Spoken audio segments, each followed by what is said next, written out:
And we also Yes. see that in the Bible, right? Yeah. I mean, so much of the scriptures are, I consider these, my present sufferings as nothing compared to the surpassing greatness of knowing Christ Jesus as Lord. And the church, in the early church, they're always looking forward to the resurrection of the dead. They're always looking forward, not to dying and going to be with Jesus one day in heaven, but they're looking forward to being resurrected, a new world, a new life, a new kingdom.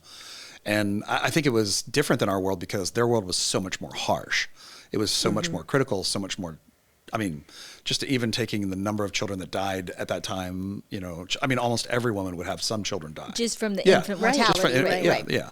So they were used to death, and they were used to living under Roman rule, and they were used to all these things. And so for them, delayed gratification was a way of being like, here's how I cope with the present moment. We just live in a very Pax Romana, like a piece of Rome kind of season of life. We don't have terrible wars that affect everyone in our country. We have relative peace and prosperity and goodness. And so it's easier to kind of plant our flag here and say, I'm going to take everything that I can out of this life, which is what the Dead Poet Society, Robin Williams' character, Mr. Keating, was saying. Do you think this is kind of like the vast majority of people nowadays live for just instant gratification, would you say?